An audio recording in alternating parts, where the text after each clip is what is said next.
Hello നമസ്കാരം, ദേവലോകം ചാനലിലേക്ക് എല്ലാവർക്കും സ്വാഗതം. ഞാൻ ഇന്ന് കുറച്ച് നല്ല ബിസിയാണ്, ഈ ദിവസങ്ങളിലൊക്കെ ബിസിയാണ്. എന്നാലും ഞാൻ ഇടയ്ക്കൊക്കെ വീഡിയോസ് ഇട്ടിട്ടുണ്ട്. അപ്പോൾ ഞാനിന്ന് കുറച്ച് മുമ്പ് എന്ത് ചെയ്ത് വീഡിയോ എടുത്ത് നോക്കിയപ്പോൾ ഒരു കമൻറ്റ് വായിക്കാൻ ഇടയാക്കി. അപ്പോൾ മോനെ ശശി, എനിക്ക് നിൻ്റെ അടുത്ത് പറയാനുള്ളൊരു കാര്യം എന്താണെന്നറിയാമോ? മോനെ ശശി, നിൻ്റെ അമ്മ വീട്ടിൽ വെറുതെ ഇരിക്കുകയാണോടാ ശശി? എൻ്റെ അമ്മ വീട്ടിൽ വെറുതെ ഇരിക്കുകയാണോ? ഇതേപോലെ കസേര ഒഴിഞ്ഞ് കിടക്കുകയാണെങ്കിൽ അവരെ കയറി ആ കസേരയിൽ കയറ്റിയിരുത്തണം നിൻ്റെ അമ്മേനെ. മോനെ ശശി, നിൻ്റെ അമ്മേനെ ആ കസേരയിൽ കയറ്റിയിരുത്തിയിട്ട് ഫ്രണ്ടിൽ നിന്നിട്ട് പറയണം, നിനക്ക് പറയാനുള്ളതൊക്കെ അവരെ മുഖത്ത് നോക്കി വിളിക്കണം. മനസ്സിലായോ? അപ്പോൾ നീ പറഞ്ഞതിൻ്റെ ആശയം എന്താണെന്നറിയാം മോനെ ശശി? നീ നിൻ്റെ തള്ളയെ തന്നെ പോയി വിളിക്കാൻ, എന്ന് വെച്ചാൽ നിൻ്റെ തള്ളയ്ക്ക് നീ തന്നെ വിളിക്കണം. മനസ്സിലായോ?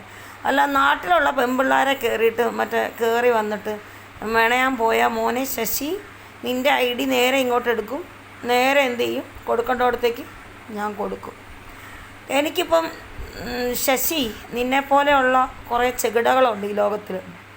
കാരണം എന്താ പറയുക, തള്ളയ്ക്കും തന്തയ്ക്കും 16 അടിയന്തര ദിവസം മുമ്പ് തള്ളയുടെ ഗർഭപാത്രത്തിലും ഒക്കെ കയറി 16 അടിയന്തരത്തിന് മുമ്പ് ഉണ്ടായതാണ് നിന്നെപ്പോലെയുള്ള കുറേ ശശിമാർ. മനസ്സിലായോ? അതുകൊണ്ട് മോനെ ശശി, നിനക്ക് വേറെ വല്ല പണി ഒന്നുമില്ലെങ്കിൽ എൻ്റെ മുറ്റത്ത് കണ്ടോ കുറേ ചേന നട്ടിരിക്കുന്നത്, അതുപോലെ 10 ചേന വാങ്ങിച്ചിട്ട് എവിടെയെങ്കിലും കൊണ്ട് കൊത്തിക്കളച്ച് എന്ത് ചെയ്യണം, ചേന നടണം. എനിക്ക് ചേന നടാൻ സ്ഥലമില്ലാത്തതുകൊണ്ടും കപ്പ നടാനും വാഴ നടാനൊന്നും സ്ഥലമില്ലാത്തതുകൊണ്ടാണ് ഞാൻ ഈ യൂട്യൂബിൽ കയറി എന്ത് ചെയ്യണേ, അങ്ങോട്ട് നകളിക്കുന്നത്. മനസ്സിലായോടാ മോനെ ശശി? അതുകൊണ്ട് ഞാൻ ഈ യൂട്യൂബിൽ കയറി നകളിക്കുന്നതിന് നിനക്ക് വല്ല കുഴപ്പമുണ്ടെങ്കിൽ ഞാൻ നേരത്തെ പറഞ്ഞ പോലെ മോനെ, നിൻ്റെ അമ്മ ഇവിടെ ആണെങ്കിൽ എന്ത് ചെയ്യണം, എടുത്തുകൊണ്ട് വരണം. ഇനി നിൻ്റെ അമ്മ ചത്തു പോയിട്ടുണ്ടെങ്കിൽ നീ കുഴി പോയിട്ട് മാന്തി എടുത്ത് കസേര കൊണ്ട് ഇരുത്തണം.